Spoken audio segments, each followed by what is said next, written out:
Welcome everyone. जैसा कि आप लोगों को मालूम होगा, क्लैट का रिजल्ट फाइनली 5 आपके अक्टूबर को डिक्लेयर हो चुका था और अब 6 अक्टूबर से हमारा काउंसलिंग प्रोसेस शुरू हो चुका है। तो ये जो आपको वीडियो है उसके रिगार्डिंग जितनी भी डिटेल्स हैं, क्वेरीज हैं, आपको मैं अच्छे से एक्सप्लेन कर दूंगा जिससे आपको कोई भी एडमिशन प्रोसेस के अंदर प्रॉब्लम ना हो। ठीक है, आपकी कोई भी क्वेरी हो तो आप कमेंट बॉक्स के अंदर अलग से लिख सकते हैं, लेकिन मेरे हिसाब से इस वीडियो को देखने के बाद आपकी मेजोरिटी ऑफ द क्वेरीज जो है, रेलिवेंट क्वेरीज जो है, वो नहीं रहेंगी। तो चलिए डेट के रिगार्डिंग थोड़ा सा समझ लेते हैं, वो सबसे क्रूशियल थिंग है। अब देखिए बच्चों, इसके अंदर डेट वगैरह के रिगार्डिंग आपकी इंपॉर्टेंट चीज क्या है। 5 अक्टूबर को आपका रिजल्ट इवनिंग के अंदर डिक्लेयर हो गया था। 6 अक्टूबर को आपका क्या हुआ है, आपका एडमिशन काउंसलिंग प्रोसेस शुरू हो चुका है। अब इसी के साथ ही साथ 7 अक्टूबर को शाम को 6 बजे तक आप फीस जमा करवा सकते हैं। बच्चों यहाँ पे ध्यान देने वाली ये चीज है, रात के 12 बजे वाला कोई भी रूल नहीं है यहाँ पे, केवल और केवल 6 बजे तक है। तो यूजुअली रात के 12 बजे तक का होता है, उसके अंदर मत चले जाना, उसका ध्यान रखना। आपको शाम को 6 बजे तक ये पूरा का पूरा अमाउंट सबमिट करवाना है। ये पूरी की पूरी आपको रिक्वायरमेंट सबमिट करनी है। बच्चों, आपको इसके ना एक और चीज का ध्यान रखना होगा। आपको बड़ी सिंपल सी चीज का ध्यान रखना है कि जो भी आपके एडमिशन प्रोसेस वगैरह है, आपको डॉक्यूमेंटेशन वगैरह प्रोसेस कंप्लीट करना है, और साथ ही साथ अगले दिन तक के लिए या फिर शाम को 6 बजे या फिर 5:55 पे ही मैं मुहूर्त निकलवा के आया हूँ, उस समय अमाउंट सबमिट करवाऊंगा, ऐसा मत करना। आपके सर्वर्स जो होते हैं वेबसाइट्स के, वो डाउन हो जाते हैं, ऑनलाइन बैंकिंग XYZ प्रॉब्लम हो सकती है। तो प्लीज जितना जल्दी हो सके ये प्रोसेस आप कंप्लीट कर दीजिए। अब इसी नोटिफिकेशन के अंदर एक और चीज लिखी हुई है कि 3 टाइम्स दी एप्लीकेशंस इनवाइट की गई हैं, मतलब कि जितने बच्चे सेलेक्ट होने हैं उनसे 3 गुना ज्यादा एप्लीकेशंस मंगवाई हैं। इन्होंने इस साल ऐसा ये किया है, और इसका रीजन ये है कि भाई आप लोगों के कोविड-19 की वजह से क्या हुआ है, लॉकडाउन वगैरह लग गया था, जिसकी वजह से एग्जाम्स डिले हो गए और एडमिशन प्रोसेस काफी डिले चल रहा है। अब यूजुअली ये जो प्रोसेस चलता था वो 1 से 1.5 महीने तक चल जाता था, ठीक है, वैकेंसीज वगैरह के इंक्लूड करके। लेकिन अब की बार इन्होंने ये जो एडमिशन प्रोसेस है, ये इन्होंने 6 अक्टूबर से लेकर के, इनकी कोशिश ये है 15 अक्टूबर तक, और फिर उसके अंदर भी जो अलॉटमेंट वगैरह डॉक्यूमेंटेशन वेरिफिकेशन है वो 17 अक्टूबर तक खत्म हो जाएगा। उसके बाद वैकेंसीज वगैरह का प्रोसेस शुरू होगा। तो यहाँ पे आपके 6 अक्टूबर से 17 अक्टूबर के बीच में पूरा का पूरा जो एनएलयू अलॉटमेंट का जो थर्ड लिस्ट तक का काम है वो कंप्लीट हो जाएगा। तो आप लोगों से इसलिए ही पहले डॉक्यूमेंट वेरिफिकेशन वगैरह का प्रोसेस शुरू करवा दिया है, और फी अमाउंट का। अब यहाँ पे जो आपको काउंसलिंग के ना अमाउंट डिपॉजिट करवाना है, कि अगर आप सीरियस हैं तो वो 50,000 रुपीज है। चलिए, अब यहाँ पे 50,000 रुपीज जमा करवाने हैं, सारे डॉक्यूमेंट्स वगैरह क्या होंगे वो सारी चीजें मैं आपको सिस्टमैटिकली एक्सप्लेन करता हूँ। आप वीडियो के अंदर जो भी आपको रेलिवेंट लगे उस पार्ट के ऊपर स्किप कर सकते हैं। चलिए, अब यहाँ पे ये आता है कि बच्चों, आप लोगों के पास एक मैसेज आया होगा या ईमेल आई होगी, काफी सारे स्टूडेंट्स का ये कहना था उनके पास मैसेज आया, भले ही उनकी रैंक रोअर है। ठीक है, तो 3 टाइम्स इन्होंने एप्लीकेशन वगैरह, तो कई बार तो ये भी कह रहे हैं कि 5 टाइम्स भी मंगवा लिया है, लोअर रैंक जो थे उनको भी मंगवा लिया है। तो आपको कुछ नहीं करना है, अगर आपको लगता है कि आपके रैंक वगैरह के अकॉर्डिंग आपको मिल सकता है तो आप अप्लाई कर दीजिए। तो अगर हम अप्लाई कर देते हैं, मान लीजिए आपकी 6,000 भी रैंक है, और अगर आपके पास आ गया, ये हाइपोथेटिकल बोल रहा हूं मैं, ठीक है, अगर 6,000 तक भी रैंक है आपकी और आपके पास क्या आ जाता है, मैसेज आ जाता है, तो इसके ना आपको जमा करवा देना चाहिए। अगर आपको लोअर एनएलयू भी मिल जाता है इस रैंक के अंदर, ठीक है, कुछ बच्चे ऑप्ट आउट कर लेते हैं, हालांकि it is not possible in general category, लेकिन अगर आपको मिल जाता है तो भाई कोई बुरा नहीं है अगर आप जाना चाहते हैं तो। चलिए, नेक्स्ट चीज के ऊपर हम आ जाते हैं कि भाई एसएमएस वगैरह आ गया, अब इसके बाद करना क्या है। तो इसके बाद आपकी डेट जो आपको फिक्स की गई है, उस दिन आपको जाकर के 6 सितंबर को 12 बजे के बाद से आपको क्या करना है, आपको वेबसाइट के ऊपर जाकर के ये पूरा का पूरा प्रोसेस शुरू करना है। अब उसके ना आपको अपने लॉगिन क्रेडेंशियल से, आपका जो स्टूडेंट अकाउंट था, स्टूडेंट लॉगिन आईडी थी, उससे अपना अकाउंट ओपन करना है, आपको अमाउंट जमा करवाना है। अब बच्चों, आपको जो अमाउंट जमा करवाना हो नेट बैंकिंग के थ्रू हो जाएगा, या डेबिट कार्ड वगैरह क्रेडिट कार्ड करके आप इस्तेमाल कर सकते हैं। डीडी ड्राफ्ट वगैरह कुछ भी ऐसा मेथड नहीं है, ऑनलाइन बैंकिंग ही इतने सालों से चल रहा है, तो आपके वो प्रोसेस हो जाएगा, कोई इसके अंदर खतरे वाली बात नहीं है। चलिए, अब इसके अंदर आ जाता है, मैं आपको जो एक्सप्लेन कर रहा हूँ वो यूजी के हिसाब से एक्सप्लेन कर रहा हूँ, पीजी के हिसाब से नहीं, बिकॉज दोनों का प्रोसेस जो है वो काफी सिमिलर है। और मेरे ख्याल से यूजी जो अंडर ग्रेजुएट होता है, आफ्टर 12th वाले बच्चे होते हैं, उनको थोड़ी सी जानकारी ज्यादा चाहिए होती है। नेक्स्ट यहाँ पे आ जाता है कि आपको मिनिमम, अब देखिए, आप अपने प्रेफरेंस लिस्ट वगैरह अपडेट करना चाहते हैं तो आपको क्या करना होगा, मिनिमम 5 एनएलयूज की प्रेफरेंस देनी होगी। ठीक है, 5 एनएलयू की प्रेफरेंस देकर के आपको आपका काउंसलिंग प्रोसेस के अंदर आप इनवाइटेड हैं। अब बच्चों, मैं आपको पर्सनली बोल रहा हूं, ऐसा मत कीजिएगा। जो आपकी ओरिजिनल 22 की थी, या तो आप उसे ही कंसीडर कर लीजिए, या फिर आपके जो नई 22 के 22 एनएलयूज की प्रेफरेंस बना दीजिए। अब आप यूं सोच रहे हैं कि ये 5 एनएलयू वाला जो है ये 5 एनएलयू में कर देता हूँ, 10 एनएलयूज में कर देता हूँ, 15। तो बच्चों ये उन लोगों के लिए है जो बच्चे ड्रॉप लेना चाहते हैं। वो कहते हैं कि भाई मुझे जो है ना, मुझे लोअर एनएलयूज वगैरह के अंदर नहीं जाना है, मैं अगले साल ड्रॉप ले लूंगा। उनके लिए अगर आप सीरियस हैं कि भाई कोई भी एनएलयू मिल जाए मैं चला जाऊंगा या चला जाऊंगी, तो आप ये गलती मत कीजिएगा। इसकी सीरियस कॉन्सिक्वेंसेस आपको हो सकती है कि भाई आपने पहले सोचा कि जोधपुर तक मिल जाएगा, नहीं मिलता है, तो फिर आपके हाथ में अगर एनएलयू लखनऊ वगैरह पटना वगैरह भी आ रहा होगा ना, वो भी आपके हाथ में नहीं आएगा। सो डोंट डू दिस, ठीक है, थोड़ा सा सोच समझ लो।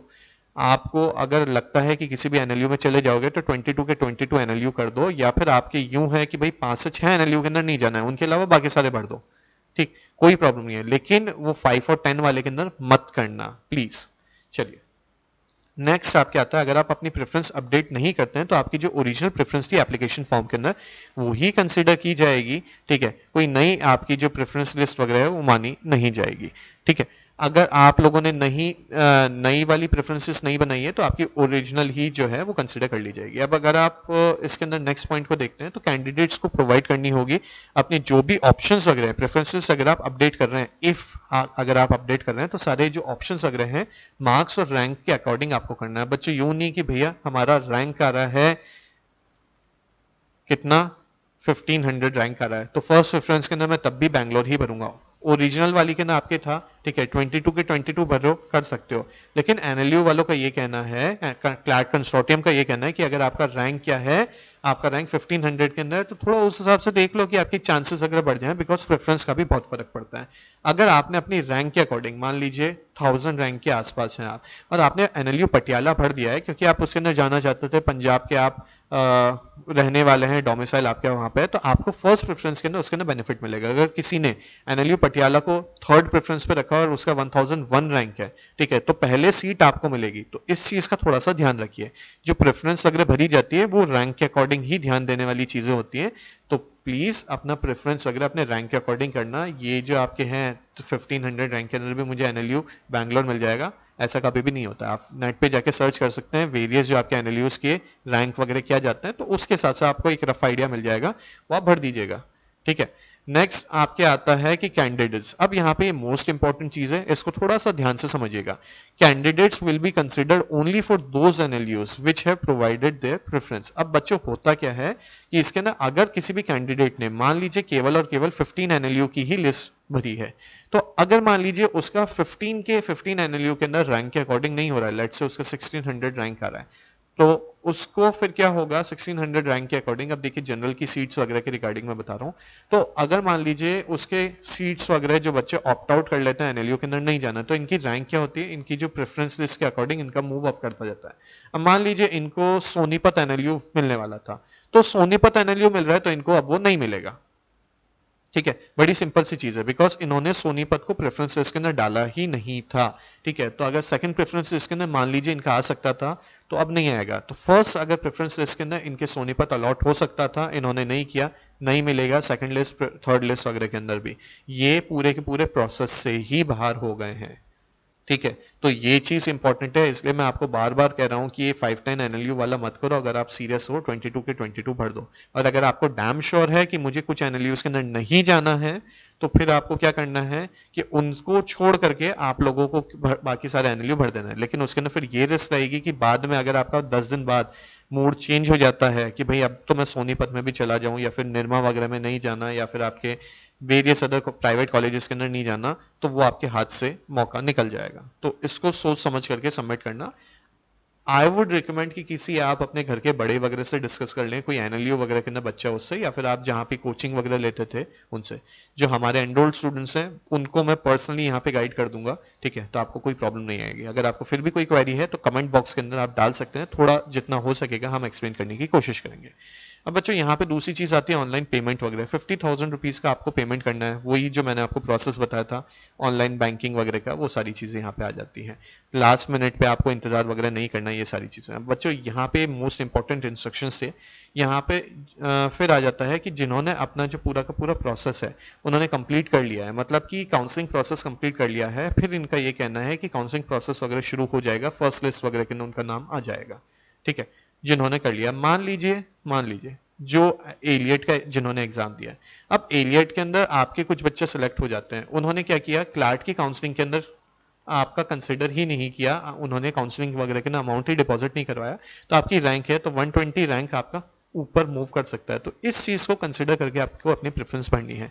ठीक है, कई सारे बच्चे एनएलयू वगैरह के अंदर नहीं भरना चाहते हैं, तो उस सोच करके कि आप मान के चलिए 200 स्टूडेंट्स वगैरह भी ऑप्ट आउट कर सकते हैं, तो आपकी रैंक मिनिमम 200 तो मूव अप कर ही सकती है। अब कोविड की वजह से यूजुअल जो आपकी अंडरस्टैंडिंग रहती थी वो अब चेंज हो चुकी है, तो इस चीज का थोड़ा सा ध्यान रख लीजिएगा। ठीक है, काउंसलिंग प्रोसेस का किसी से बड़े से मतलब कि आपको प्रेफरेंस वगैरह जो है काउंसलिंग प्रोसेस के अंदर जो प्रेफरेंस है, कोई जो आपके पहले एनएलयू के अंदर जा चुका हो या फिर कोई आपके टीचर्स हो जो इतने सालों से कर रहे हो, जहां पे भी आपने कोचिंग ली हो, या फिर कमेंट में डाल दीजिएगा, थोड़ा सा हम एक्सप्लेन कर देंगे।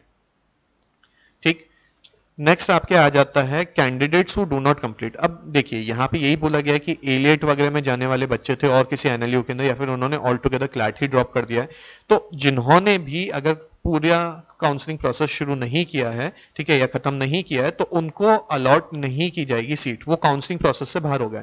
मतलब कि अगर कोई भी इंसान यहाँ पे देर से उठता है, ठीक है, फीस वगैरह जमा नहीं होती है, कुछ भी नहीं होना, आपने साल भर तैयारी की, आपके हाथ से एनएलयू चला गया है। ठीक है, तो I am repeating my self, इसको समय पे कंप्लीट कर लेना। अब अगर आप रजिस्ट्रेशन करके छोड़ देते हैं, ठीक है, रजिस्ट्रेशन करके छोड़ देते हैं और उसके बाद में ध्यान नहीं देते हैं, मतलब कि क्या, जैसे ही मान लो आपको फर्स्ट प्रेफरेंस लिस्ट वगैरह मिल जाती है, उसके अकॉर्डिंग अगर आप उसके पूरे प्रोसेस वगैरह के अंदर डॉक्यूमेंट वेरिफिकेशन वगैरह का समय आता है, वो नहीं करवाते हैं, तो भी आपके हाथ से एनएलयू गया। तो बच्चों यहाँ पे सीधा सीधा आप लोगों को एक चीज का ध्यान रखना है, ये 15 डेज है, क्लैट की वेबसाइट आप विजिट करते रहें, आपने अपने ईमेल और जो रजिस्टर्ड मोबाइल नंबर है उसका ध्यान रखें, बार बार दिन के अंदर 2-3 बार चेक कर लो, कोई बड़ी बात नहीं है, कोई चिंता वाली बात नहीं है, आपका हो जाएगा। इतना थोड़ा सा पैनिक वाली भी बात नहीं है, बस थोड़ा सा ध्यान रखना है। नेक्स्ट, अगर किसी ने फर्स्ट राउंड के अंदर किसी को भी इनवाइट नहीं किया गया है, तो उसके अंदर क्या होगा, सेकंड राउंड थर्ड राउंड के अंदर इनवाइट किया जा सकता है। तो यहाँ पे पूरा का पूरा सीन क्या है, सीन ये है कि जो आपके 3 टाइम्स जो इनवाइट किए गए हैं, तो उसके अंदर से जैसे जैसे आपकी प्रेफरेंसेस वगैरह अपग्रेड होती जाएगी, सारी की सारी चीजें क्या होंगी, सारी की सारी चीजें उस हिसाब से अपग्रेड होती जाएंगी। तो फर्स्ट लिस्ट के ना आपको नहीं बुलाया गया, सेकंड लिस्ट के ना आपको बुलाया जा सकता है। अब बच्चों आते हैं हम इसके ना पूरे के पूरे प्रोसेस के ऊपर। तो जैसे ही आपका मान लीजिए रैंक है समथिंग अराउंड 992, ठीक है, 992 रैंक है आपका, तो 992 रैंक के ऊपर आपको मिलेगा क्या, तो देखो बच्चों, आपको मान लीजिए पहले मिल जाता है CNLU, मतलब कि आपके पटना वाला एनएलयू आपको मिल जाता है। ठीक है, आपने अपने प्रेफरेंसेस वगैरह के अकॉर्डिंग क्या रखा था, मान लीजिए आपने रखा था पटियाला एनएलयू, तो अगर आपको पटियाला एनएलयू वगैरह चाहिए, लेकिन आपको पहली लिस्ट में क्या हुआ है, पटना हुआ है, तो आप इसको अपग्रेड करना चाहते हैं। अगेन ये थ्योरेटिकल एक्सप्लेन कर रहा हूं मैं, ठीक है, तो यहाँ पे जस्ट आपकी एक अंडरस्टैंडिंग वगैरह आपको क्लियर हो जाए, तो यहाँ पे आपने क्या किया कि भाई आपको अपग्रेड के अंदर डालना है। अगर आप एक्सेप्ट एंड लॉक कर देते हैं, तो आपको अगर जैसे पटना मिल गया है, तो आप पटना पे ही ब्लॉक हो जाएंगे। ठीक है, आप इसके अंदर पटना वगैरह से अपग्रेड नहीं कर सकते हैं। ठीक है, यहाँ पे क्लियरली मेंशन्ड है, candidate will not be upgraded to his or higher option. तो अगर आपको लगता है कि आपके डॉक्यूमेंटेशन वेरिफिकेशन प्रोसेस वगैरह के अकॉर्डिंग क्या हो सकता है, आपका अपग्रेड हो सकता है, ठीक है, आपको अबव एनएलयू मिल सकते हैं, अपर रैंकिंग एनएलयू मिल सकते हैं, तो आप इसके अंदर कीजिए अपग्रेड, अप्लाई फॉर अपग्रेड। लेकिन आपको लगता है नहीं, मैं तो इसके अंदर जाने को तैयार हूं, मुझे दूसरा कोई एनएलयू चाहिए ही नहीं, मुझे अपग्रेड करवाना ही नहीं है, अगेन अपग्रेड का ऑप्शन मुझे चाहिए ही नहीं, इससे बढ़िया ऑप्शन मिल जाए मेरे घर के पास में है, मेरे लिए कंफर्टेबल है। तो अगर आपका रैंक भले ही 50th हो और आपको पटना ही जाना है, तो आप फिर क्या कर देंगे, लॉक कर देंगे। ठीक है, नेक्स्ट हमारे क्या आ जाता है, अप्लाई फॉर अपग्रेड। अब बच्चों आप जैसे ही अप्लाई फॉर अपग्रेड करते हैं, अपग्रेडेशन वगैरह करते हैं, तो आपका क्या करना है, also required to make an payment of requisite fee to the allotted university. अब बच्चों यहाँ पे एक चीज मैं आपको सिंपली एक्सप्लेन कर देता हूँ। अब बच्चों यहाँ पे होगा क्या, आपके मान लीजिए आपने अपग्रेडेशन के लिए अप्लाई कर दिया है, तो इसके अंदर आपसे बोला जाएगा कि अभी जैसे आपको पटना एनएलयू अलॉट हुआ है, तो पटना एनएलयू की ना आपको डॉक्यूमेंटेशन प्रोसेस जो था आपका वेरिफिकेशन का, वो तो कंप्लीट करवाना ही है। ठीक है, आपको उसके अंदर सारी चीजें डॉक्यूमेंट वगैरह कंप्लीट करनी है, और साथ ही साथ उनकी जो रिक्वेस्टी फी है, ठीक है, जो भी अमाउंट आपका होता है, जैसे मान लीजिए 1,50,000 है, ठीक है, तो 50,000 तो आपने जमा करवा दिया उनकी टोटल फीस में से, अब आपको 1,00,000 रुपए और जमा करवाने हैं। ठीक, और जो इनका डॉक्यूमेंटेशन वेरिफिकेशन प्रोसेस है आपको वो कंप्लीट करवाना है। अब आपने ये भी कंप्लीट करवा दिया है, तब आप अपग्रेडेशन के लिए अलाउड होंगे।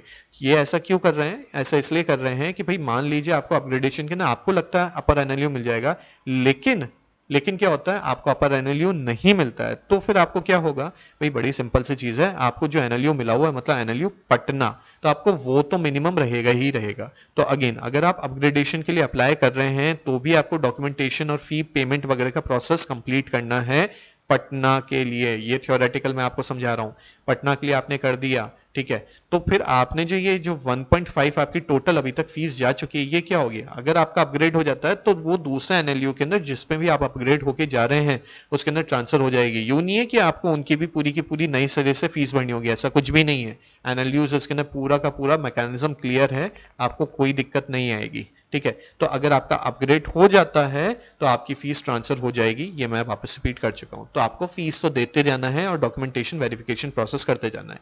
ये फर्स्ट लिस्ट सेकंड लिस्ट वगैरह के लिए सारा का सारा प्रोसेस सेम चलेगा, तो ये मैं बार बार रिपीट नहीं करूंगा। इसके अंदर आपकी चीज क्या आ जाती है कि आपको अगर फर्स्ट लिस्ट के अंदर पटना मिल रहा है, आपने उसका डॉक्यूमेंटेशन और फी पेमेंट का कर दिया है, ये भूलना मत, ये गड़बड़ मत करना, वरना हाथ में आया हुआ एनएलयू 50,000 रुपीज जमा करवाए हुए वो सारा का सारा आपका प्रोसेस खराब चला जाएगा।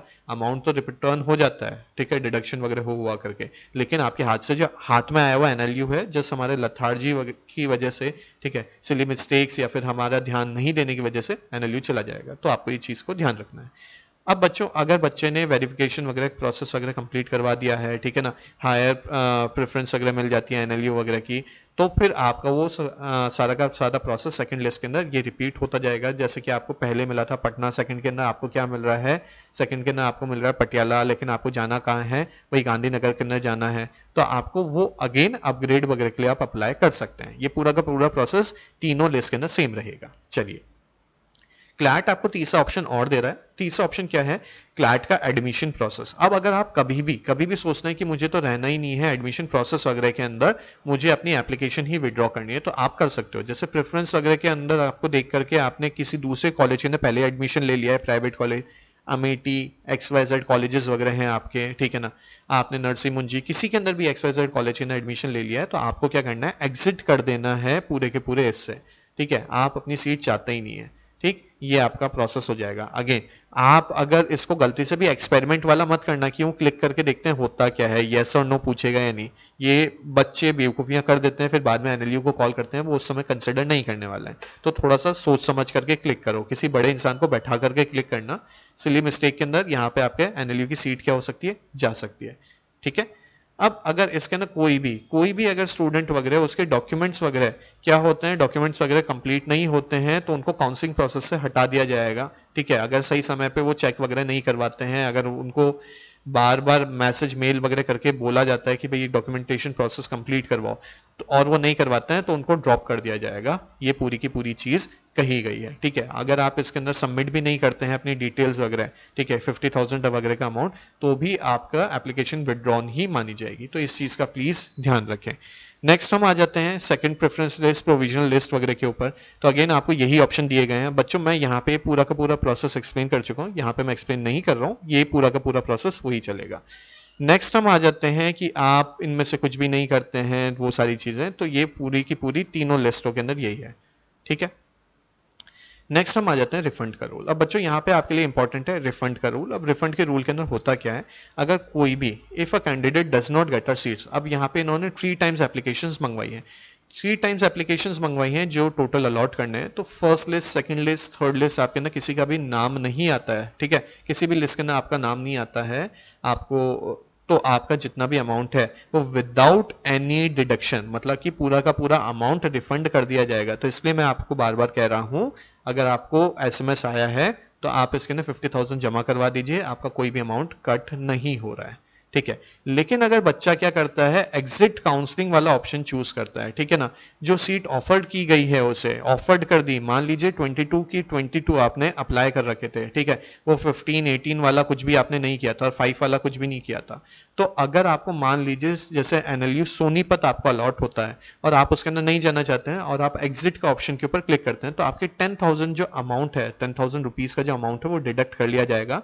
रिमेनिंग 40,000 जो अमाउंट है आपको वो दे दिया जाएगा। यहाँ पे क्लियरली पॉइंट नंबर बी के अंदर मेंशन्ड है कि कोई भी स्टूडेंट अगर एग्जिट करता है काउंसलिंग से या फिर एक्सेप्ट नहीं करता है उसे अलॉटेड सीट तीनों सीट्स के अंदर एनएलयू के द्वारा कंसोर्टियम के द्वारा, तो 40,000 का अमाउंट ही रिफंड होगा।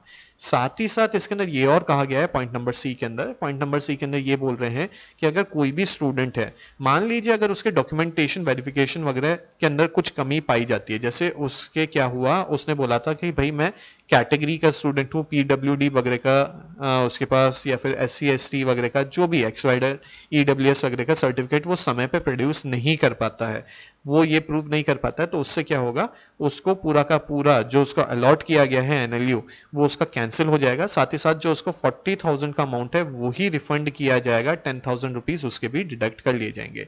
तो अगेन आपके जो भी डॉक्यूमेंट्स वगैरह हैं वो आप लोगों को तैयार रखने हैं। अब कुछ बच्चों ने मेरे से ये पूछा था कि भाई अगर हमने ऑप्शंस वगैरह के अंदर डोमिसाइल वगैरह के लिए अप्लाई नहीं किया था, जैसे कि किसी स्टेट के अंदर डोमिसाइल रिजर्वेशन वगैरह है, हमने अप्लाई नहीं किया था, तो अब हम कर सकते हैं क्या? तो मेरे हिसाब से आप नहीं कर सकते हैं। क्यों? क्योंकि आपको केवल और केवल एनएलयू के प्रेफरेंस अपडेट करने का ऑप्शन दिया जा रहा है, आपको कहीं भी अपने डॉक्यूमेंट्स वगैरह अपडेट करने का ऑप्शन नहीं है। अगर आपने किसी कैटेगरी से अप्लाई कर दिया तो आप उसकी कैटेगरी चेंज नहीं कर सकते हैं, तो वो काम आपका खत्म हो चुका है। ठीक है, नेक्स्ट हमारे आ जाता है दूसरी चीज कि भाई अगर डॉक्यूमेंट्स अपलोड हमारे क्या क्या करने हैं। तो बच्चों यहाँ पे रेलिवेंट चीज है डॉक्यूमेंट्स आपके, तो इसके ऊपर आप थोड़ा सा ध्यान दे लीजिए।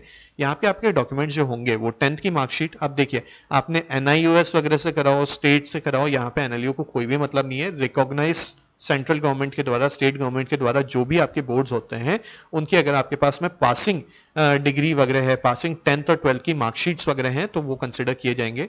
अब बच्चों यहाँ पे 10th और 12th की मार्कशीट तो आपको लगानी है, साथ ही साथ आपके जो स्कूल लिविंग सर्टिफिकेट्स वगैरह जो होते थे ना, स्कूल लिविंग सर्टिफिकेट को आपके कैरेक्टर सर्टिफिकेट भी बोलते हैं, कंडक्ट सर्टिफिकेट वगैरह भी बोलते हैं, ये कि यही आपके डॉक्यूमेंट्स आपको अपलोड करना है। ठीक है, अब माइग्रेशन सर्टिफिकेट भी ये अगेन स्कूल से ही आपको मिल जाता है, तो ये जो सारे डॉक्यूमेंट्स हैं ये आपके स्कूल से मिल जाते हैं। नेक्स्ट, अगर आप किसी कैटेगरी से बिलोंग करते हैं तो जो आपके कैटेगरी वाले डॉक्यूमेंट्स हैं वो आपको देने हैं। साथ ही साथ डोमिसाइल आपके पास सर्टिफिकेट होगा वो, और या फिर आप ईडब्ल्यूएस सर्टिफिकेट वगैरह। अब बच्चों यहाँ पे एक चीज मैं आपको बता देता हूँ, एक होता है नेशनल ईडब्ल्यूएस वगैरह का और एक होता है स्टेट वाले का। तो अगर आपका स्टेट के अंदर आपको ईडब्ल्यूएस का मांगा जा रहा है, रिजर्वेशन का आपके सीट्स वगैरह हैं, तो आप स्टेट वाला अप्लाई कर सकते हैं। लेकिन अगर आपके स्टेट के अंदर ईडब्ल्यूएस का नहीं है और आप किसी दूसरे एनएलयू की सीट के ऊपर अप्लाई कर रहे हैं, ठीक है, दूसरे स्टेट की सीट के अंदर अप्लाई कर रहे हैं, तो आपको नेशनल वाला चाहिए होगा, तो इस चीज का ध्यान रखिएगा। तो अगर आपके पास दोनों है तो आप दोनों आप अपने स्टेट और नेशनल वाला अपलोड कर दीजिए, ये कि यही चीज हमारे कैटेगरी सर्टिफिकेट्स के अंदर भी आती है, नेशनल वाला आपको अपलोड करना है। अगर नेशनल वाला हो तो पहले नेशनल वाला कर दो, कोई दिक्कत वाली बात नहीं है इसके अंदर। ठीक है, स्टेट वाला अगर आपके स्टेट के अलावा आप दूसरे के अंदर कर रहे हो तो स्टेट वाला अपलोड मत कीजिएगा, नेशनल अपलोड कर दीजिएगा, क्योंकि नेशनल के ना ऑटोमेटिकली स्टेट वाला कंसिडर्ड किया जाता है। अब पीडब्ल्यूडी के अंदर भी बहुत सारे आपके होते हैं कैटेगरीज वगैरह, तो उसके अकॉर्डिंग जो आपके पास सर्टिफिकेट हो तो आपको अपलोड कर देना, उसके अकॉर्डिंग आपको क्या मिल जाएगा, आपको आपकी सीट जो एलोकेटेड है उसके ना आपको हेल्प मिल जाएगी। ठीक है, और अपना एक चीज याद रखिएगा, अपना ईमेल और एसएमएस वगैरह चेक करते रहिएगा। क्यों? क्योंकि आपको अगर कुछ भी डॉक्यूमेंट्स के अंदर उनको क्लैरिफिकेशन चाहिए होता है तो वो आपको ईमेल और एसएमएस के थ्रू ही इंटीमेट करेंगे कि भाई आपके ये डॉक्यूमेंट के अंदर हमारे को क्लैरिफिकेशन चाहिए। ठीक है, तो आपको इन चीजों का ध्यान रखना है। दिन के अंदर 2-3 बार लॉग इन कर लिया, और साथ ही साथ आपके जो क्लैट कंसोर्टियम की वेबसाइट के ऊपर अकाउंट है वहां पे भी आपको इंटीमेट किया जा सकता है कि भाई ये डॉक्यूमेंट के अंदर हमारे को लग रहा है कि कुछ कमी है, तो आप इसको भी वेरीफाई करवाइए। ठीक है, नेक्स्ट हम आ जाते हैं पीजी के रिगार्डिंग। तो पीजी का भी यही होता है, तो इसके अंदर मैं आपको कुछ एक्सप्लेन नहीं करने वाला हूँ, सेम टू सेम आपकी यूजी वाला ही है, मतलब अंडर ग्रेजुएट वाला ही है।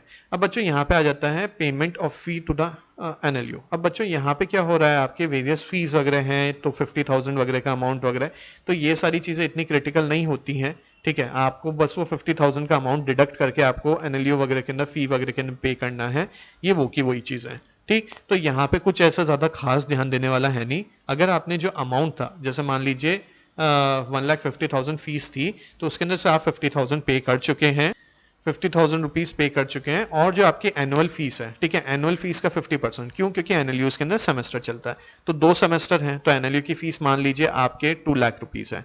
ठीक है, तो 2 लाख में से एक सेमेस्टर की फीस कितनी होगी, 1 लाख होगी, तो 1 लाख में से फिर आपको केवल और केवल 50,000 रुपीज ही पे करने हैं। ठीक है, क्यों? क्योंकि आप 50,000 रुपीज पहले ही क्लैट की काउंसलिंग के समय दे सकते हैं, दे चुके हैं। नेक्स्ट आपके, अगर आप एलोकेटेड सीट वगैरह के ऊपर कर देते हो तो आपको रेलिवेंट डॉक्यूमेंट्स वगैरह देने होंगे, अगर आपने वो नहीं दिए हैं तो आपकी सीट वगैरह कैंसिल हो जाएगी। ठीक है, ये मैं आपको पहले ही एक्सप्लेन कर देता हूँ। डॉक्यूमेंट्स वगैरह के अंदर वेरिफिकेशन के अंदर कुछ भी गड़बड़ पाई जाती है तो उनके कैंसिल करने की राइट एनएलयूज के पास में होगी। ये सारी चीजें अपन पहले ही डिस्कस कर चुके हैं। अब बच्चों आ जाते हैं पूरी की पूरी टाइमलाइन के ऊपर। तो टाइमलाइन में आपको एक्सप्लेन कर देता हूँ। यहाँ तक मैंने आपको एक्सप्लेन कर दिया था कि 7 की इवनिंग तक आपको 50,000 रुपीज जमा करवाने 6 PM से पहले। Again I am repeating my self, 6 PM से पहले, रात के 12 बजे वाली कोई भी चीज नहीं है। नेक्स्ट आपके आ जाते हैं 9 अक्टूबर को आपके 10 बजे, सुबह के 10 बजे फर्स्ट लिस्ट ऑफ एलोकेशन आपकी क्या आ जाएगी, सामने आ जाएगी। ठीक है, आपको जो फर्स्ट लिस्ट के अंदर हो रहा है तो उसके अकॉर्डिंग अगर आप अपग्रेड करना चाहते हैं आप अपग्रेड कर लीजिए। अगर आप अपग्रेड करना नहीं चाह रहे हैं तो फिर आपको क्या है, आपको करना है कि भाई एक्सेप्ट कर लेना है, लॉक कर देना है। तो इसके ऊपर थोड़ा सा ध्यान से क्लिक करना, मिसक्लिक वगैरह इसके अंदर मत करना कि एक्सपेरिमेंट करके देखते हैं, कुछ भी ऐसा नहीं होना चाहिए आपके, वरना आपका अलॉटमेंट हो गया है। ठीक है, नेक्स्ट आपके आ जाता है जैसे ही 9 अक्टूबर को आपकी फर्स्ट लिस्ट आ गई है तब बच्चों को ये एक्सेप्ट वगैरह करने वाला रूल है जो कि अपन ऊपर अच्छे से कर चुके हैं डिस्कस। आप पीछे जाकर के उसको देख लीजिएगा। अगर कुछ भी प्रॉब्लम हो तो कमेंट बॉक्स में डाल दीजिएगा कमेंट एक, मैं उसको देख करके जल्दी से जल्दी इसको आंसर करने की कोशिश करूंगा। ठीक है, नेक्स्ट आपके आ जाता है बच्चों 11 अक्टूबर को आपके सेकंड लिस्ट होगी। अब देखिए 9 अक्टूबर को आपको क्या हो रहा है, 9 अक्टूबर को फर्स्ट लिस्ट आई और थोड़े से ही समय में जो आपका ये पूरा का पूरा लॉक वगैरह वाला था आपने वो कर लिया। क्यों? क्योंकि आपके डॉक्यूमेंट्स वगैरह तो आपने पहले ही अपलोड कर दिए हैं। ठीक है, और आप ध्यान देते जा रहे हैं तो 2 दिन के ना आपका पूरा का पूरा चेकिंग वगैरह हो जाती है। ठीक, अब आपके सेकंड जो प्रेफरेंस लिस्ट वगैरह होगी अलॉटमेंट वगैरह की वो शाम को 6 बजे होगी। ठीक है, शाम को 6 बजे होगी। उसके अकॉर्डिंग आपको फिर बाकी सारा जो आपको अपग्रेड वगैरह का है ऑप्शन वो एक्सरसाइज करना है। कई नए बच्चों को इनवाइट किया गया होगा। ठीक है, 6 अक्टूबर को कि भाई कुछ बच्चों के क्या हुआ, कुछ बच्चों ने अप्लाई नहीं किया। ठीक है, उन्होंने ऑप्ट आउट कर लिया, तो नए बच्चों को भी यहाँ पे ध्यान रखना है कि 11 अक्टूबर को शाम को 6 बजे और नई एप्लीकेशंस इनवाइट की जा सकती हैं। ठीक है, तो नए बच्चों को भी मतलब जिनकी रैंक लोअर थी उनको भी इनवाइट किया जा सकता है काउंसलिंग प्रोसेस में पार्टिसिपेट करने के लिए। तो यहाँ पे आपको इस डेट का ध्यान रखना है। अब 11 अक्टूबर से लेकर के 12 अक्टूबर तक आपके पास अगेन क्या होगा कि भाई सेकंड प्रेफरेंस लिस्ट जो है, सेकंड अलॉटमेंट लिस्ट जो है उसके अकॉर्डिंग आप लोगों को एनएलयूज ग्रांट किए जा रहे हैं। तो अगेन ये का यही प्रोसेस आपको जो आपने यहाँ पे किया है वो आपको रिपीट करना है यहाँ पे।